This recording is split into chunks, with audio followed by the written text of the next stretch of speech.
Dear student, welcome to my channel mathematician classes. Dear student, आज के इस video में हम बीएससी फिजिक्स की जो आपकी थर्ड सेमेस्टर की बुक है दोस्तों, ऑप्टिक्स यानी प्रकाश की, इसकी यूनिट 1 पढ़ेंगे दोस्तों, जिसका नाम है ज्यामिति प्रकाश की। तो दोस्तों, ज्यामिति प्रकाश की स्टार्ट करने से पहले हम आपके लिए बता दें कि यह वीडियो मुख्यतः बीएससी बीएड के स्टूडेंटों के लिए है। जो भी स्टूडेंट बीएससी बीएड कर रहे हैं पीसीएम ग्रुप से, उनके लिए सब्जेक्ट फिजिक्स होता है। उसमें से दोस्तों हम आपके लिए बता दें, आपकी जो थर्ड सेमेस्टर में बुक है जिसका नाम है ऑप्टिक्स। अब ऑप्टिक्स में दोस्तों टोटल 5 यूनिट हैं, जिसमें से हम आपके लिए आज पहली यूनिट को पढ़ाना शुरू कर रहे हैं, ज्यामिति प्रकाश की। तो दोस्तों हम आपके लिए बता दें कि जो आपके एग्जाम होता है उसमें आपके लिए टोटल 85 नंबर का पेपर आता है, जो कि प्रत्येक यूनिट से 17-17 नंबर के क्वेश्चन आते हैं, जिसमें से दोस्तों 2 नंबर का एक प्रश्न आता है यानी ऑब्जेक्टिव क्वेश्चन, और 5 अंक का एक प्रश्न आता है और 10 अंक का एक प्रश्न आता है, यानी टोटल 17 नंबर के प्रश्न आते हैं। तो इस यूनिट से में भी दोस्तों आपके टोटल 17 नंबर के क्वेश्चन आएंगे। अब हम आपके लिए बता दें स्टूडेंट कि यदि आपके लिए कोई भी प्रॉब्लम होती है तो आप कांटेक्ट कर सकते हैं 9399248365 पर। जैसे कि दोस्तों आपके लिए पीडीएफ चाहिए या कोई भी डाउट होता है तो आप इसे नंबर पर कांटेक्ट कर सकते हैं। आपके लिए हम यहाँ पे सब कुछ आपके लिए बता देंगे, ठीक है। तो ये आपकी हेडिंग लिखी हुई है, ये आज का पहला वीडियो है इस यूनिट का, ठीक है। तो आज हम आपके लिए इसको बेसिक से पढ़ेंगे ज्यामिति प्रकाश की के लिए, ठीक है।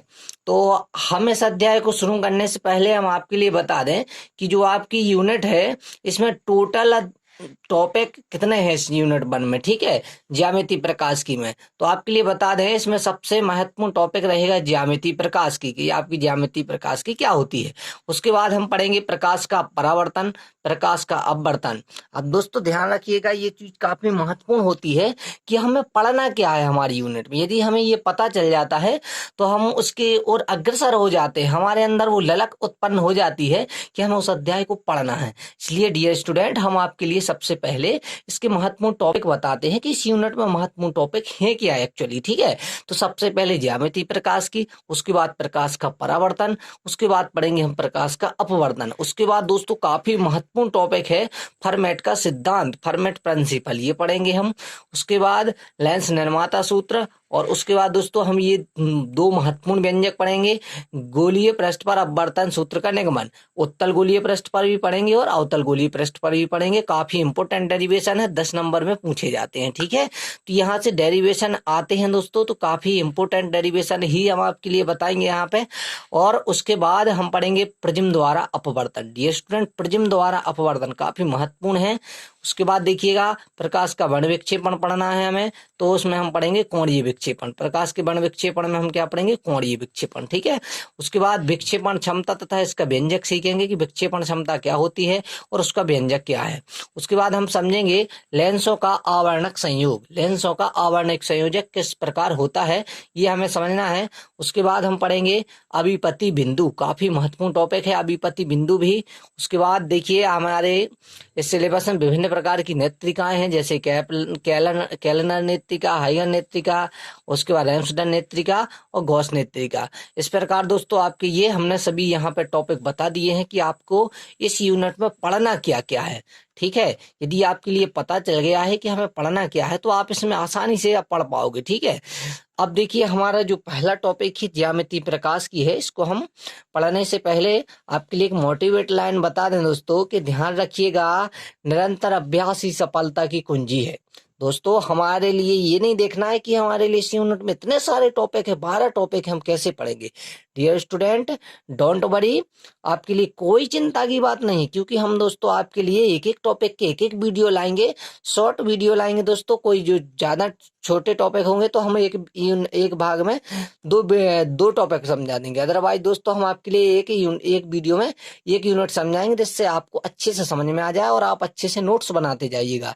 नोट्स की कोई टेंशन नहीं लीजिएगा, इसी की हम पीडीएफ दोस्तों जितना पढ़ाएंगे प्रत्येक वीडियो में उसके डिस्क्रिप्शन में हम लिंक भेज देंगे, तो वहां से आप उसको डाउनलोड कर लीजिएगा और आप सुंदर से अपने नोट्स बनाते जाइएगा, ठीक है। तो अब देखिए हमारे ज्यामिति प्रकाश की में पहला जो टॉपिक है वो है ज्यामिति प्रकाश की। अब हम समझते हैं कि ज्यामिति प्रकाश की क्या कहलाती है, ठीक है। इसके लिए हमें समझते हैं। तो डियर स्टूडेंट, हम ज्यामिति प्रकाश की समझने से पहले प्रकाश की समझते हैं कि ये प्रकाश की क्या होती है, तब हम ज्यामिति प्रकाश की समझ पाएंगे। ठीक है, तो देखिए ज्यामिति प्रकाश की हम समझते हैं, उसके पहले हमें प्रकाश की समझना होगा। ठीक है, तो देखिए प्रकाश की क्या होती है, विज्ञान की वह शाखा जिसके अंतर्गत प्रकाश से संबंधित परिघटनाओं जैसे परावर्तन, अपवर्तन, ध्रुवण, व्यतिकरण, विवर्तन आदि का अध्ययन किया जाता है, प्रकाश की कहलाती है। ठीक है डियर स्टूडेंट, ये आपकी प्रकाश की डेफिनेशन हो गई, जो कि आपकी बुक का नाम है थर्ड सेमेस्टर में प्रकाश की। ठीक है, तो ये आपकी परिभाषा होगी डियर स्टूडेंट की विज्ञान की वह शाखा जिसके अंतर्गत प्रकाश से संबंधित परिघटनाओं जैसे परावर्तन, अपवर्तन, ध्रुवण, व्यतिकरण, विवर्तन आदि का अध्ययन किया जाता है। डियर स्टूडेंट, इसमें देखिएगा कुछ नहीं, आपको ये शब्द याद रखना है, प्रकाश से संबंधित परिघटनाओं, जैसे आप याद रखते होंगे परावर्तन, अपवर्तन, ध्रुवण, व्यतिकरण, विवर्तन। और यदि आपने ये पांचों घटनाएं पढ़ ली तो आपकी जितनी भी प्रकाश की है आपकी थर्ड सेमेस्टर में सब कुछ कंप्लीट हो जाएगी, और इसी का सिलेबस है आपके लिए, इसी सब चीजें, ये सब चीजें तो आप आसानी से समझ पाओगे। ठीक है, तो ये आपकी प्रकाश की परिभाषा होगी। अब हम समझते हैं कि प्रकाश की शाखाएं क्या हैं। तो देखिए मुख्य शाखाएं होती हैं किरण प्रकाश की और तरंग प्रकाश की। ठीक है, और इनको जो इनसे संबंधित एक और जो प्रकाश की को अलग डिवाइड कर रखा गया है वो है ज्यामिति प्रकाश की। ठीक है, तो हमारा टॉपिक है ज्यामिति प्रकाश की समझना। ठीक है, अब हम इसलिए आपको समझा देते ताकि आपका बेसिक कंप्लीट हो जाए। जब आप बेसिक कंप्लीट कर लोगे तो ये आसानी से समझ जाओगे ना मेरे भाई। ठीक है, चलिए तो अब हम समझते हैं किरण प्रकाश की पहले। ठीक है, फिर बाद में समझेंगे ज्यामिति प्रकाश की। ठीक है, तो किरण प्रकाश की पहले अपन समझ लेते हैं। किरण प्रकाश की क्या कहलाती है, भौतिकी की वह शाखा जिसके अंतर्गत प्रकाश की किरण के रूप में मानकर परावर्तन, अपवर्तन, वर्ण विक्षेपण आदि परिघटनाओं का अध्ययन किया जाता है। हमारे कहने का मतलब ये है कि प्रकाश देखिए सीधी रेखा में गमन करता है। ठीक है ना, तो इस टाइप का अध्ययन मतलब प्रकाश सीधी रेखा में गमन करता है, ऐसा अध्ययन हम किरण प्रकाश की में करते हैं। उसके अंतर्गत हम परावर्तन, अपवर्तन, वर्ण विक्षेपण आदि को हम समझते हैं। ठीक है, इसलिए क्या कहलाती है आपकी किरण प्रकाश की, मतलब प्रकाश का अध्ययन एक सरल रेखा में गमन करने के रूप में किया जाता है, तो उस प्रकाश की को हम कहते हैं किरण प्रकाश की। ठीक है, अब हमें समझना है तरंग प्रकाश की, और फिर हम समझ लेते हैं अपना जो महत्वपूर्ण टॉपिक है ज्यामिति प्रकाश की। ठीक है, देखिए इसमें बिल्कुल छोटा सा है, इसमें हम तरंग प्रकाश की के अंतर्गत प्रकाश का इस रूप में अध्ययन करते हैं कि प्रकाश तरंग रूप के रूप में गमन करता है एक स्थान से दूसरे स्थान पर। ठीक है, मतलब इस आधार पर किया जाता है कि प्रकाश तरंग के रूप में एक स्थान से दूसरे स्थान में गमन करता है, ये तरंग प्रकाश की के अंतर्गत आपके लिए पढ़ना है। ठीक है, और ये आपकी तरंग प्रकाश की कहलाएगी। ठीक है, अब जो हमारा टॉपिक था ज्यामिति प्रकाश की, इसको हम समझते हैं डियर स्टूडेंट। तो ज्यामिति प्रकाश की क्या कहलाती है कि इसके अंतर्गत हम प्रकाश का सरल रेखीय गमन, परावर्तन नियम, अपवर्तन नियम का अध्ययन किया जाता है।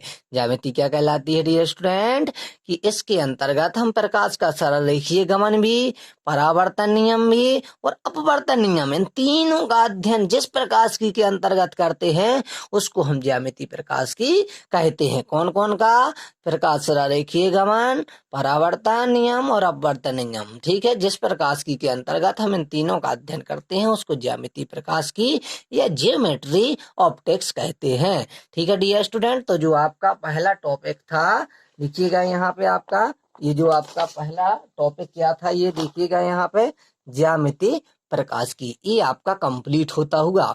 अब डियर स्टूडेंट हम यहाँ पर प्रकाश का जो परावर्तन और समझ लेते हैं, उसके बाद अपवर्तन के लिए हम नेक्स्ट पार्ट लाएंगे दोस्तों, है ना। फर्मेट के सिद्धांत के 3 पार्ट होंगे, ये बहुत बड़ा है इसलिए हम इसके लगभग 3 पार्ट बनाएंगे जिससे आपको अच्छे से समझ में आ जाए फर्मेट का सिद्धांत। यहाँ पे आज हम पहले प्रकाश का केवल परावर्तन देख लेते हैं कि प्रकाश का परावर्तन एक्चुअली होता क्या है। तो डियर स्टूडेंट हमारा दूसरा टॉपिक क्या है, प्रकाश का परावर्तन। ठीक है, तो समझते हैं हम प्रकाश के परावर्तन को कि प्रकाश का परावर्तन क्या कहलाता है। ठीक है, तो देखिए मेरे भाई, प्रकाश का परावर्तन की क्या परिभाषा है स्टूडेंट, प्रकाश का किसी सतह से टकराकर उसी माध्यम में वापस आ जाना प्रकाश का परावर्तन कहलाता है। बहुत सिंपल परिभाषा है, आपने छोटी कक्षाओं में भी पढ़ा होगा, है ना, कि प्रकाश का किसी सतह से टकराकर उसी माध्यम में वापस आ जाना प्रकाश का परावर्तन कहलाता है। अब डियर स्टूडेंट आपको इतना ही नहीं लिखना है, इसके अंतर्गत आपके लिए पूरा एक्सप्लेन करना पड़ेगा कि प्रकाश का परावर्तन होता क्या है। तो आपके लिए हम जैसा जैसा समझाते हैं आप ध्यान से समझिएगा, एक बार फिर से परिभाषा समझिएगा कि प्रकाश का किसी सतह से टकराकर उसी माध्यम में वापस आ जाना प्रकाश का परावर्तन कहलाता है। क्या कहा डियर स्टूडेंट कि प्रकाश का किसी सतह से टकराकर उसी उसी माध्यम में वापस आ जाना प्रकाश का परावर्तन कहलाता है। अब देखिएगा यहाँ पे हम आपके लिए पूरा प्रकाश का परावर्तन ध्यान से आपके लिए समझा देते हैं और आपके लिए भी इसको बहुत अच्छे से समझना है। देखिए, आपको कुछ नहीं करना है, यहाँ पर एक ऐसा पॉलिश की हुई एक आपको एक सतह लेना है। ठीक है, यहाँ पे हम मान लेते हैं कि यहाँ पे एक ए बी आपकी एक सतह है जिस पर हमने क्या किया हुआ है, पॉलिश किया हुआ है। ठीक है, क्योंकि जब पॉलिश करेंगे तभी जो प्रकाश का क्या होगा, परावर्तन होगा। अब डियर स्टूडेंट क्या होगा कि यहाँ पर एक सतह आती है। ठीक है, यहाँ पे एक किरण आएगी। ठीक है, इस टाइप से देखिएगा, यहाँ पे हमने इस किरण को यहाँ पे आपतित किया। ठीक है, तो ये प्रकाश की किरण जिस माध्यम से आ रही है उसी माध्यम में वापस हो जाएगी। मतलब माना हमने यहाँ पे कोई माध्यम रखा हुआ है, वायु रखा हुआ है, तो ये क्या करेगी, प्रकाश की किरण जिस माध्यम से आई है उसी माध्यम में वापस हो गई। जिस माध्यम से आई है उसी माध्यम में वापस हो गई, तो ये आपका क्या हो गया, यहाँ पे प्रकाश की परावर्तन की घटना होगी।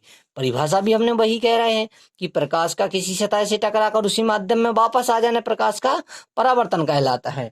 तो देखिए, हमने वही यहाँ पे बताया है कि देखिए यहाँ पे एक किरण आई और ये वापस चली गई। माना हमने ये जो किरण आई थी ये ओपी किरण आई थी। ठीक है, ओपी किरण आई थी और ये परावर्तित होकर ओ क्यू पर ये चली गई। ठीक है, तो जो इस टाइप से ये किरण आई है इसको हम क्या कहेंगे, इसको डियर स्टूडेंट कहेंगे आपतित किरण। कौन सी किरण कहेंगे डियर स्टूडेंट, आपतित किरण। तो ये आपकी हो गई आपतित किरण। ठीक है, ये आपकी कौन सी हो गई डियर स्टूडेंट, आपतित किरण। उसके बाद देखिएगा जो आपकी ये जो यहाँ पे किरण लिखी हुई है इसको देखिएगा, ये आपतित किरण हो गई और ये जो परावर्तन के पश्चात जो किरण जाती है इसको हम कहते हैं परावर्तित किरण। क्या कहते हैं, परावर्तित किरण। ठीक है, ध्यान से समझिएगा, ये सब कुछ आपके लिए एग्जाम में लिखना पड़ेगा।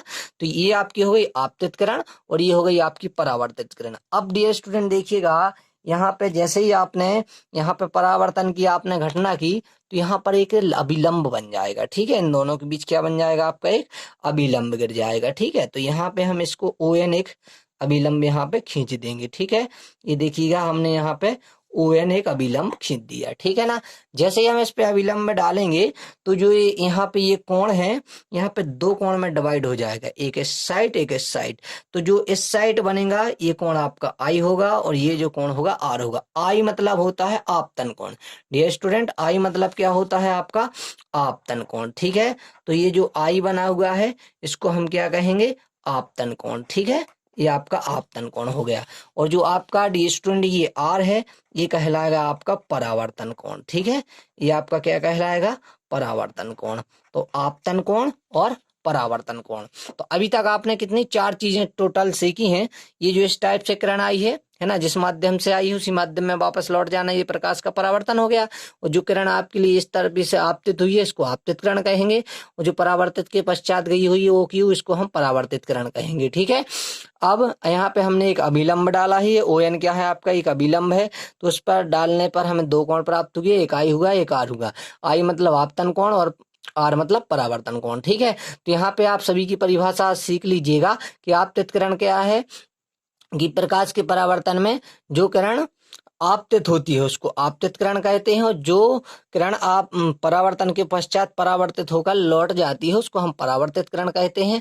ठीक है, तो ये आपतित किरण और ये परावर्तित किरण। आपतित किरण मतलब आने वाली किरण और परावर्तित किरण मतलब लौटकर जाने वाली किरण। ठीक है, तो आपतित किरण और परावर्तित किरण, ये समझ गए। उसके बाद डियर स्टूडेंट आपके लिए आई और आर समझना, मतलब आपतन कोण। आपतन कोण देखिएगा किस किस के मध्य बना है, ये आपका ओपी और ओ एन के मध्य, मतलब ये आपतित किरण और अभिलंब के बीच बना है। ये आपका क्या है डियर स्टूडेंट, अभिलंब है। ठीक है ना, अभिलंब।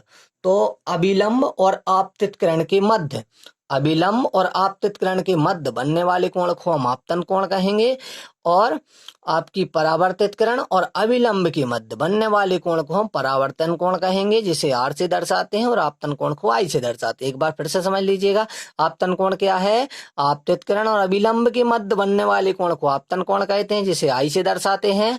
और उसके बाद परावर्तित किरण और अभिलंब के मध्य बनने वाले कोण को हम परावर्तन कोण कहते हैं, जिसे हम आर से दर्शाते हैं। ठीक है, और ये आपतन कोण और परावर्तन कोण का मान सदैव बराबर होता है। अभी जब हम प्रकाश के परावर्तन के नियम समझेंगे तो ये पहला ही नियम है कि आपतन कोण का मान सदैव परावर्तन कोण के मान के बराबर होगा। मतलब जैसे ये 30 डिग्री है तो ये भी 30 डिग्री होगा, ये 45 डिग्री है तो ये भी 45 डिग्री होगा। मतलब ये आई और आर दोनों बराबर होते हैं। ठीक है, ये चीजें आपको ध्यान रखना है।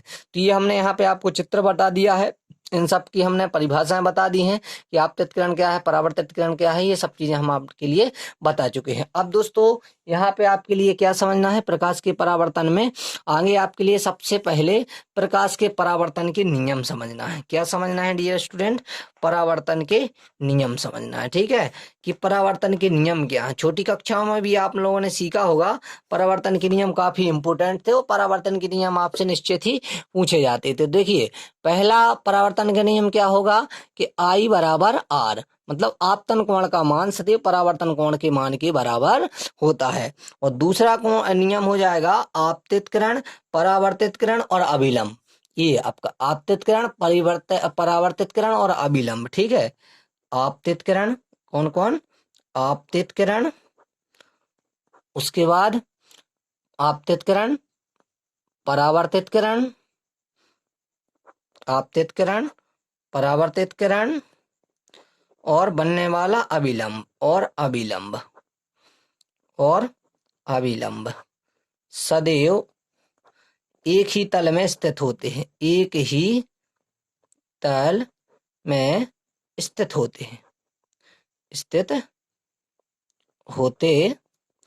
ठीक है, तो ये आपका दूसरा नियम हो गया। ठीक है, आपतित किरण, परावर्तित किरण और अभिलंब सदैव एक ही तल में स्थित होते हैं और आपतन कोण का मान सदैव परावर्तन कोण के मान के बराबर होता है। एक बार फिर से देख लीजिएगा प्रकाश के परावर्तन को, कि प्रकाश का किसी सतह से टकराकर उसी माध्यम में वापस आ जाना प्रकाश का परावर्तन कहलाता है।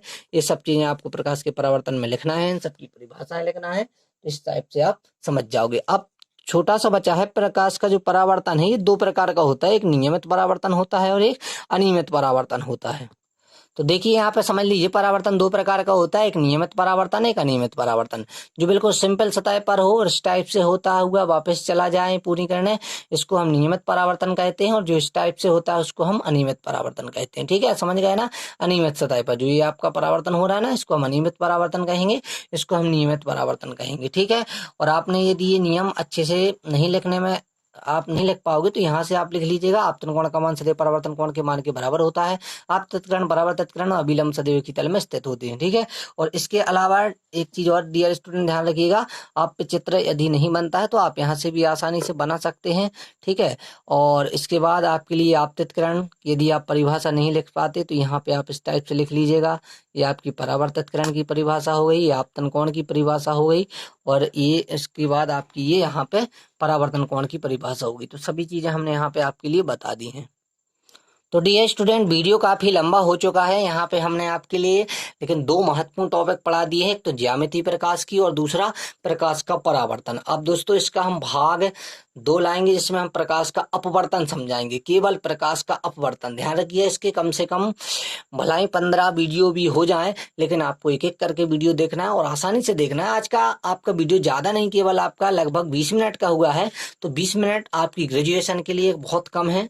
यदि आप इसके लिए 2-2 घंटे भी पढ़ोगे ना तो बहुत कम पड़ जाते हैं। ग्रेजुएशन की पढ़ाई है, 20 मिनट उसके लिए कुछ नहीं है। तो आपके ये 20 मिनट आपकी जिंदगी जरूर बदल देंगे, आपके अंदर एक आत्मविश्वास जरूर जगा देंगे कि हमें फिजिक्स को पढ़ना कैसे पड़ता है, हमें समझना कैसे पड़ता है। ये सब चीजें हमने आपके लिए समझा दी हैं। इसके अलावा आपके लिए कोई भी डाउट होता है तो आप इस नंबर पर कॉन्टेक्ट कीजिएगा, व्हाट्सएप पर भी मैसेज कीजिएगा, आपके लिए पूरे की पूरा सॉल्यूशन आपके लिए बता दिया जाएगा। ठीक है डियर स्टूडेंट, तो फिर चलते हैं, फिर मिलेंगे नेक्स्ट वीडियो में। जब तक के लिए जय हिंद।